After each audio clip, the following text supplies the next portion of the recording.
everybody, welcome again to Construction 101 with the restoration team. My name is Carson, and today we're going to be talking about insulation. So a lot of the houses that we work on at the restoration team were flooded and received some sort of water damage. And when floods come in, when water comes in, the insulation that was in a house, well, it's liable to get a little wet. So we got to take that out, we got to put in new insulation, and so let's show you how to do it.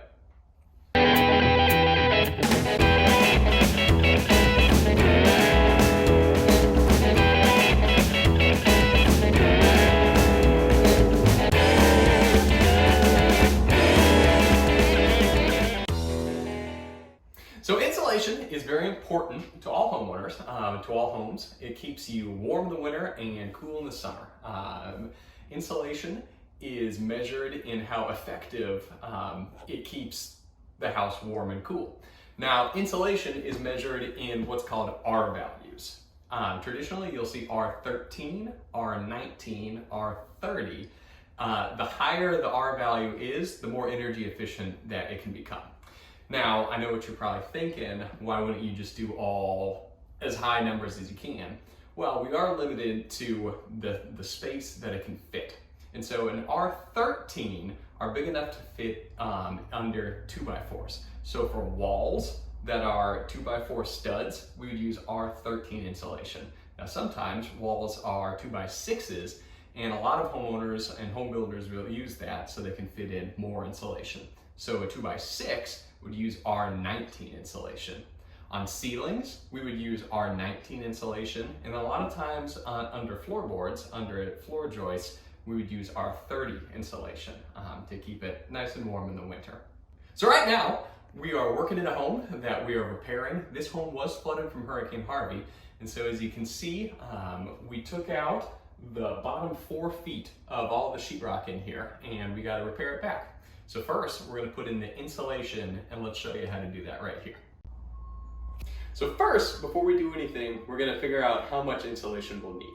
So we have these stud cavities that are 16 inches apart. Now all, or most to all homes are either going to have their studs 16 or 24 inches apart, and they sell insulation in 16 or 24 sections. For this, what do you know? That's 16. And so first we'll measure from top to bottom to see how much insulation that we're going to need to cut. We'll come on down here. And up to this one, we got 44 and a half. So when you're cutting and installing insulation, the biggest things that you'll need are a tape measure, a utility blade, or a box cutter, and a staple gun with plenty of staples. And most importantly, gloves. The bulk of the insulation that we use is fiberglass insulation, which gets real itchy. And so you don't want to necessarily touch it with your bare hands. If you have long sleeves, that's a good thing to do as well in case it gets on your arms. It can get real itchy. I, of course, have short sleeves right now. Probably would have been smarter to wear long sleeves, but we'll do that next time. So I got my insulation right here. These are 2x4 walls, and they're 16 inches apart. So I got my R13 16-inch insulation that we're going to use here. Sometimes they're going to be this brown, sometimes they're going to be a pink. It really just depends on the insulation you're buying. There's pink insulation right there. And so we'll measure out how long of a piece we'll need to cut. There you go.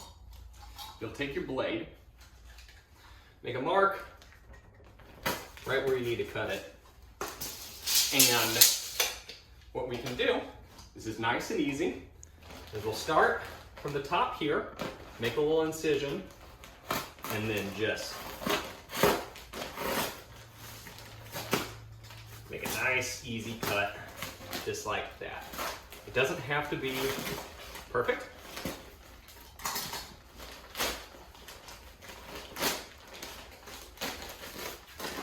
Just cut through that paper.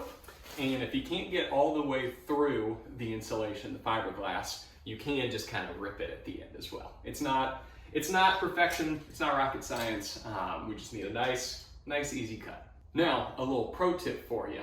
if you're cutting insulation, you want to do it on a surface that you don't mind messing up a little bit, because we are plunging this blade into it, and whatever surface you're working on under it is liable to get cut up. So as you can see now, we're working on cement floors that can get cut up. But if you're doing this on some laminate or a tile, then you're going to need to put something in between the insulation and the floor. Something like a spare piece of plywood, or an old piece of OSB, an old piece of sheetrock, something like that to catch that blade. So now we need to fill this stud cavity with this insulation. Now, the rule of thumb is that you want the paper to face outward. We say paper to the people. So we'll line it up. We'll put the insulation right where it needs to be. Line it up with the bottom and the top. And insulation has these little tabs right here. These little paper tabs right that overlaps or that goes out from the insulation. And we'll take your staple gun right here, and what we'll do is we'll staple these tabs to the studs. Just like that. Now, these tabs go out far enough that you can staple over the studs, just like that. But if we do that, then we'll cover up the studs, and when we hang our sheetrock over this, we might not know where the studs are. And so it's just going to be easier if we staple it just like that.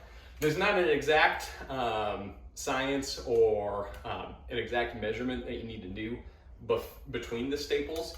Maybe, I don't know, 1.5 feet, 18 inches or so. Just enough that they're all tacked up.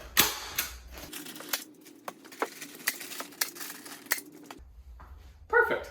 Sometimes, depending on what's available at your hardware store, you may be working with this. This is called unfaced insulation. And this, you guessed it, doesn't have any paper. And so how do you staple with this? Well, we don't staple at all. We use these little rods called lightning rods. And how they work is we'll go in, come on in.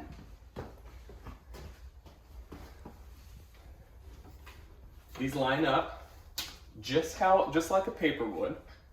We'll line it up in the stud cavity.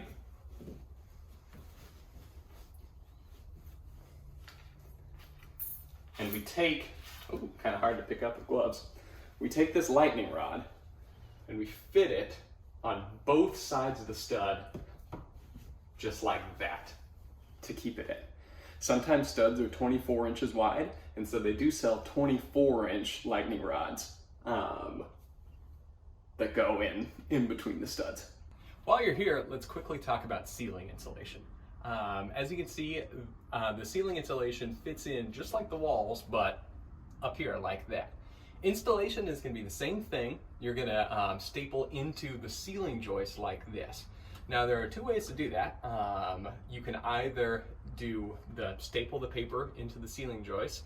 This is unfaced insulation, and so we didn't have any paper to staple into. So we use this little strapping material that we can kind of cover it so it hangs, and then staple the strapping into the ceilings.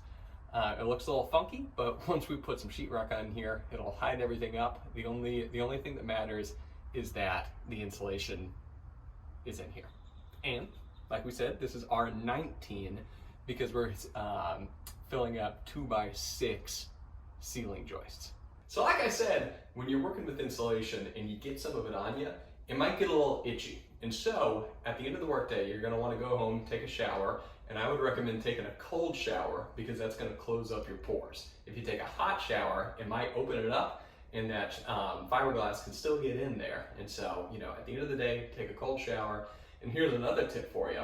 Before the workday, if you know you're going to be working with insulation, the best thing is to wear long sleeves. But the second best thing is, if you get some baby powder, rub that baby powder on your arms because that covers up your pores and it'll be harder for the fiberglass to get in there. So there you go. go, easy peasy. We insulated this wall, and now it's going to be nice and warm in the winter, nice and cool in the summer, and now it's ready for sheetrock. Come back later and we'll teach you how to fill that up with drywall.